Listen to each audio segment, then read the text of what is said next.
Olá, leitores! Tudo bem com vocês? Espero que sim.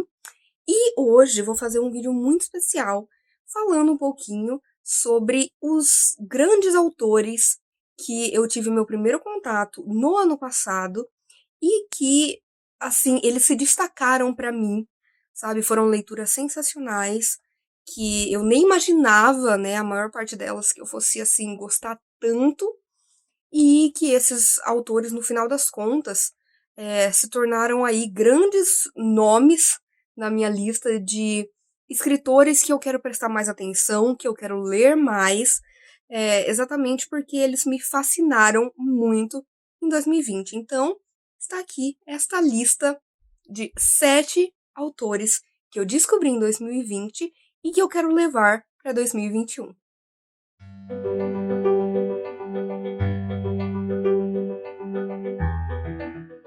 Eu não poderia começar essa lista sem citar o meu livro favorito de 2020, que foi Os Sete Maridos de Evelyn Hugo, da Taylor Jenkins Reid. Dá pra perceber que eu amei pouco. Mas a verdade é que a escrita da Taylor em si, eu não acho ela perfeita. Eu acho que existem aí algumas coisas que poderiam melhorar, que poderiam ser trabalhadas, mas a criação de personagens que ela faz é tão bem feita que é impossível você não se pegar aí completamente fissurado pela história da Evelyn Hugo, dessa protagonista, que é aí um ícone de Hollywood, ela é um ícone do glamour, e ela já fez, assim, coisas extremamente questionáveis durante a vida, e ela é uma pessoa real, sabe? Quando você termina esse livro, você sente que a Evelyn Hugo ela realmente existiu. Não só isso, como até os personagens secundários, que acabam não tendo assim uma grande importância na história, eles são tão bem desenvolvidos, por mais rapidamente que eles apareçam, eles têm um arco que é muito, muito difícil você não se pegar ali completamente preso por esse mundo, por essa criação, né, de personagens que a Taylor Jenkins Reid vai fazer aqui. E é exatamente por isso que esse ano eu já tenho vários livros dela na minha lista de livros para ler e quero continuar lendo, assim, essa autora por muitos e muitos anos. Outro autor que eu não posso deixar de mencionar é o autor aí do melhor clássico que eu li no ano passado, né, que se tornou um dos meus clássicos favoritos da vida, que é o Bram Stoker com Drácula. Eu li Drácula, foi um daqueles livros que eu demorei muito tempo para ler, exatamente porque a gente já tem essa ideia, né, de que, não, a gente já conhece a história do Drácula, existem tantas adaptações, tá aí na mídia o tempo inteiro, mas o que acontece é que, realmente, essa figura do Drácula que o Bram Stoker nos apresenta, né, os dentes pontiagudos, que não sai durante o dia, que bebe sangue, já existia. Só que quem popularizou isso? Bram Stoker. Exatamente porque aqui ele vai fazer uma construção, né, desses personagens tão bem feita, tanto, né, do vilão da história, que é o Drácula, quanto aí dos protagonistas, né, os mocinhos da história, né, a Mina, o Jonathan, o Dr. Van Helsing, todos os outros personagens que vão aparecer nessa trama, eles, cada um tem uma personalidade, cada um tem uma visão diferente de mundo, cada um se impõe de uma maneira, como ele é contado, né, esse livro todo, através de cartas e diários, você consegue distinguir a voz de cada um desses personagens, sabe? Não é como se, ai, só mudou ali quem está escrevendo. Não, você sente que cada personagem é único nessa narrativa. E eu acho que o Bram Stoker, ele, além, né, de criar muito bem personagens, ele também consegue fazer uma trama, né, que por ser toda através de cartas, ela tinha tudo para ser um pouco mais lenta, e não, eu acho uma narrativa extremamente dinâmica. E, principalmente aqui, como ele vai dar voz, né, à nossa protagonista, que é a Mina, é incrível, sabe, para aquela época, você pensar assim, um homem, né, escrevendo, por mais que os outros personagens queiram o tempo inteiro proteger ela, e pensar que ela é frágil. Você vai ver aqui que não, ela é uma personagem extremamente forte. Realmente, o que o Bram Stoker faz aqui é um trabalho primoroso. Eu entrei tanto nessa trama aqui que eu quero muito ler mais coisas do Bram Stoker, exatamente porque eu achei uma escrita muito fluida e muito deliciosa, que é uma coisa que a gente não imagina muitas vezes, né? Erroneamente, a gente acha que quando a gente vai ler um clássico, ele não vai ser assim um livro rápido, sabe? Que nos prenda tanto. E aqui é completamente o oposto. Então, Bram Stoker, quero ler muito, muito, muito mais obras dele. Outro autor que eu conheci em 2020 foi o William Peter Blatty. O William Peter Blatty, ele é mais famoso por ter escrito esse clássico do terror que é O Exorcista, mas o meu primeiro contato com ele, na realidade, foi através de um livro que ele tem, mais curto, chamado A Nona Configuração, que vai se tratar aí de uma história sobre loucura e fé, que você entende já é o campo, né, que o William Peter Blatty gosta de explorar. E realmente, assim que eu li esse primeiro livro, eu já fui direto pro Exorcista, porque eu achei que ele cria um ambiente tão bem feito que você se vê ali dentro daquela história. Ele não tem, assim, tantos personagens marcantes, sabe? Eu não acho que a construção de personagens dele seja o seu grande ponto alto, mas o tanto de reflexões que ele vai conseguir colocar através de uma história, geralmente, que é muito. Com uma situação muito aumentada, que extrapola exatamente para você ver ela, né, de diversos pontos de vista e entender que nem tudo é o que parece. Ele é muito bom nisso, em colocar isso nas suas histórias. Né? Com o Exorcista não foi diferente. Eu me apaixonei por O Exorcista. O padre Damien Karras, a Reagan. Você vai se colocar tanto no lugar daqueles personagens, mas muito mais naquelas situações, né? E você vai se pegar imaginando o que você faria se você estivesse ali. Porque é tão bem feito, né, o que ele faz aqui, a escrita dele é muito fluida, é muito gostosa, ela vai trazer aí milhares de reflexões, sempre trazendo esse embate, né, entre o bem e o mal, entre a realidade e a loucura. Eu acho simplesmente incrível, né, o que o William Peter Blatty consegue fazer nas suas obras, exatamente por trazer não só esse medo na gente quando a gente pensa, né, em O Exorcista, demônios e tudo mais, mas muito mais focados na realidade, sabe, no dia a dia, nas coisas que são realmente assustadoras, sabe, como a maldade do ser humano, como é, a perda da sanidade. Então, eu quero explorar muito mais isso com o William Peter Blatty neste ano de 2021. Em 2020, eu li uma série em quadrinhos maravilhosa que aqueceu muito o meu coração e que eu já estou dando, né, andamento e que eu pretendo ler os livros, né, de formato mais clássico da autora, que são aí os livros da Alice Oseman. Eu li os 2 primeiros volumes de Heartstopper, que, né, a gente vai ter a história do Nick e do Charlie, que são 2 amigos de escola, que vão desenvolvendo um relacionamento e vão se apaixonando um pelo outro. E eu fiquei, assim, completamente estarrecida com esses quadrinhos. Sério, se você nunca teve a oportunidade, e você lê inglês, por exemplo, ele está disponível no aplicativo Tapas, gratuitamente, mas você também pode comprar os quadrinhos físicos. E, honestamente, o que a Alice Oseman faz ao nos apresentar esses 2 personagens, né, que foi aí a única história que eu tive contato com ela até agora, é algo sensacional, porque o que ela vai trazer aqui para o leitor é uma história focada totalmente na realidade, que vai mostrar coisas muito boas e muito ruins.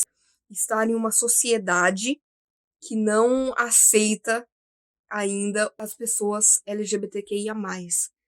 E eu, sendo uma pessoa, né, LGBTQIA+, eu me senti muito representada. Eu consegui me colocar no lugar dos personagens. Nos momentos de sofreguidão, de não saber como estão se sentindo, de buscar um rótulo, de tentar se descobrir, né, no meio de uma sociedade que não aceita isso muito bem, num período que é mais complicado, que é a adolescência. No final das contas, eu acho que ela fez algo tão magnífico no sentido de trazer uma história tão pé no chão que, ao mesmo tempo, enche o nosso coração de esperança, sabe? Eu me apaixonei completamente aqui por essa história, pelos personagens, pela própria estética, né? Os quadrinhos dela, as ilustrações são belíssimas, e como ela vai construir a história, né? Essa história de amor tão bonita entre esses dois personagens. E realmente eu já estou lendo, né, o terceiro quadrinho de Heartstopper. Eu quero ler aí os outros livros que ela escreveu, como Rádio Silêncio. E assim, se você nunca leu nada da Alice Oseman, eu realmente recomendo, porque ele é aquele quadrinho, é aquela trama que vai te fazer bem no final das contas, sabe? E você vai conseguir ter empatia por esses personagens, você vai conseguir ver o mundo de uma maneira mais bonita. Sério, eu só quero ler muito Alice Oseman em 2021. Não poderia deixar de mencionar aqui a minha experiência com a Laini Taylor. Eu li Um Estranho Sonhador em 2020 e o que essa autora faz de como ela visualiza toda uma história que é complexa, sabe? Você pensar que ela colocou isso num papel e que ela conseguiu passar pro leitor tudo que ela queria dizer é algo bem maluco quando você para pra pensar nisso. Porque nessa história de Um Estranho Sonhador, que é uma duologia, já estou lendo o segundo, que é A Musa dos Pesadelos. Aqui a gente vai ter a história de um rapaz, do Laszlo, que ele é muito fissurado por uma cidade que não existe mais, que não se sabe realmente se existiu, é muito mais uma lenda. E ao mesmo tempo a gente vai ter aqui a personagem da Sarai, junto com outros semideuses que moram aí em uma estrutura nas nuvens. Basicamente, esses dois personagens que são de mundos completamente diferentes vão acabar se encontrando, né, para tentar buscar uma solução para um grande problema que está acontecendo e que está atingindo ambas as partes. Mas o que mais vai chamar atenção em Um Estranho Sonhador não é isso, não são exatamente os personagens, mas é o mundo que a Laini Taylor cria. Ele é um mundo muito próprio, é uma fantasia que segue aí os seus próprios parâmetros.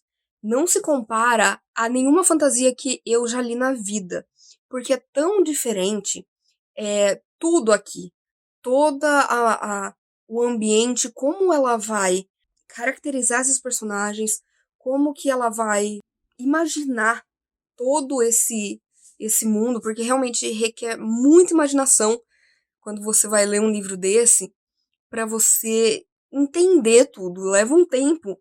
Quando você entra assim, ele já te joga em toda uma história, uma fantasia que é difícil de entender no princípio, porque tá ali, você entendeu. E com o tempo você vai entendendo. E você vai ficando completamente alucinado por tudo que a Laini Taylor vai escrevendo aqui. Foi realmente meu primeiro contato com ela. Não li, por exemplo, a trilogia aí do Feita de Fumaça e Osso, mas eu mal posso esperar. Sério, eu mal posso esperar, porque eu acho que foi assim uma das das fantasias mais estranhas e mais mágicas em si, sabe? Que eu já li na vida. Se você gosta de livros assim, e você nunca leu Lane Taylor, deem uma chance, sabe? Pelo menos eu posso falar por Um Estranho Sonhador. Leiam, porque é incrível e você não vai ter vontade de largar esse livro, de sair dessa história. Você quer devorar até o último segundo para saber mais e mais sobre esse universo que a Laini Taylor vai criar. Preciso falar para vocês sobre o Jeff Lemire, Jeff Lemire. Eu não sei como falar o nome desse autor. Por favor, se vocês souberem, deixem nos comentários, porque, né, para eu aprender a falar, porque eu não faço ideia. E o meu primeiro contato com ele no ano passado foi através aí de um quadrinho, né, que ele escreveu e ilustrou, que é o Soldador Subaquático, que vai contar a história de um rapaz que tá aí para se tornar pai e que teve casos muito mal resolvidos com seu próprio pai e que vai começar aí a resgatar o passado para tentar meio que fazer as pazes, meio que tentar entender o que aconteceu. E tentar, a partir daí, ele mesmo se tornar um bom pai. Foi uma história extremamente profunda, reflexiva. Os traços, né, do Jeff, eles são muito simples, né, muito pontuais. Ele não enrola, digamos assim, para mostrar o que ele quer. Mas, ao mesmo tempo, todos os quadros, tanto, né, as ilustrações quanto a escrita ali, os pensamentos dos personagens, eles vão te impactar de uma maneira que vão fazer com que você repense a sua própria vida. E depois disso, eu li Sweet Tooth, né? Eu li o primeiro volume, que aí é de uma série de quadrinhos dele, que vai falar sobre um mundo pós-apocalíptico, em que as crianças que estão nascendo são aí um híbrido entre humanos e animais. E o personagem principal, que é o Gus, é um garotinho que acabou de perder o pai, e que vai sair para esse mundo, né, pela primeira vez, e que vai se ver aí envolto em perigos que ele não sabe como lidar, porque ele nunca esteve, né, fora daquele local, isolado com seu pai. Então, o que eu sinto pelas histórias do Jeff Lemire é que sempre que eu ler alguma coisa dele, eu vou gostar. Porque ele consegue colocar uma beleza, uma melancolia. Eu acho que as histórias dele são lotadas de uma melancolia que, ao mesmo tempo que são dolorosas, né, que mostram uma realidade ou até mesmo uma ficção, né, que tem muito a ver com o ser humano, né, com os nossos medos e apreensões e sonhos. Eu acho que exatamente isso é o ponto forte dele. Eu estou muito, muito, muito empolgada para ler muito Jeff Lemire, Jeff Lemire em 2021. Eu acho que vai ser uma experiência cada vez mais enriquecedora para mim. Como fazer essa lista sobre autores que eu descobri em 2020 e não falar sobre o meu... Não é nem autor. Eu gosto de dizer que ele é um contador de histórias. O meu contador de histórias favorito que eu descobri, né, no ano passado, que é o Junji Ito com Uzumaki. Gente, o Junji Ito, ele é um mangaka. Ele escreve as suas histórias e ilustra cada uma delas, né, no formato de mangá. As histórias dele são muito subjetivas, tá? Eu acho que pode ter gente que não vai gostar, mas eu, particularmente, que sou uma pessoa que gosta de histórias de terror, que gosta muito do horror cósmico, né? Que a gente tem aí como principal representante o H.P. Lovecraft, e que influenciou muito o Junji Ito. É difícil você não gostar das histórias dele.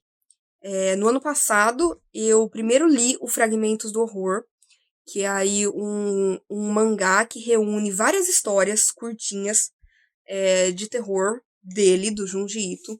Algumas têm a ver com ficção científica, outras têm a ver com uma coisa mais gótica. Um é com fantasmas, o outro é com criaturas. é uma boa mistura aí, eu acho que é uma ótima maneira para conhecer o Junji Ito, porque você vai ter todo tipo de narrativa ali para agradar a qualquer pessoa, sabe? A qualquer público que goste, lógico, de histórias aí de terror. Depois disso, eu enlouqueci, né? Eu falei assim, não, eu preciso ler mais coisas dele. E aí eu li Uzumaki, que é, gente, na minha opinião, uma obra-prima. Foi o melhor mangá que eu já li na vida, tá? Ele é grossinho, ele tem muita coisa que acontece aqui, que vai contar exatamente sobre uma cidade que é amaldiçoada por espirais. E você fala assim, mas isso não é assustador. Gente, mas é. O Junji Ito, ele é tão bom, sabe, pra contar histórias, pra criar narrativas, pra para colocar ali personagens e tramas e mistérios tão incalculáveis, tão inconcebíveis, que você vai se pegar tendo medo de uma espiral. E isso é completamente real. E eu acho que é exatamente esse o motivo do Junji Ito ser incrível. Sério. Essa história tem muito a ver com o horror cósmico, vai falar muito sobre o relacionamento entre pessoas, as partes boas, as partes ruins, vai falar sobre família, sobre amor, vai falar sobre a sociedade, tanto as partes incríveis, né, da gente viver entre outras pessoas, viver em sociedade, até as partes ruins, quando coisas estranhas acontecem. Sério, gente, o Junji Ito, assim, ele me conquistou ao extremo. E eu já decidi que eu quero ler exatamente tudo que ele já escreveu, que ele já fez até hoje, que ele já criou. Ele é um artista maravilhoso, ele tem imagens assustadoras e bonitas ao mesmo tempo. E eu, para esse ano, por exemplo, eu já tenho programado para ler Tommy, que eu sei que é um outro clássico do autor, e Gil, que eu também sei que é mais focado no universo de Lovecraft. E, sinceramente, eu sei que muita gente não conhece, né, Junji Ito, ou que não conhece realmente, né, o mangás, né, esse formato, mas eu juro que vale muito, muito a pena. Sim, pode causar determinada perturbação? Pode. Mas ao mesmo tempo vai ser uma daquelas histórias que vai ficar com você por muito tempo. E você só vai querer devorar ainda mais outras histórias criadas por ninguém mais, ninguém menos que o Junji Ito. E é isso, gente. Essa é a minha lista aí de 7 autores que eu descobri em 2020, que eu quero ler muito mais agora em 2021. Por favor, deixem nos comentários aí autores que vocês gostem, né? Me deem sugestões de autores para eu descobrir, para eu ler, que é uma coisa que eu tô sempre aí à procura. E também, né, falem sobre autores que vocês leram no ano passado e que vocês querem ler mais esse ano, porque vocês realmente gostaram. Não esqueçam de seguir nas minhas redes sociais, lá no Instagram do Livro em Livros, Facebook, Twitter, vou deixar tudo aqui embaixo para vocês na descrição. E é isso!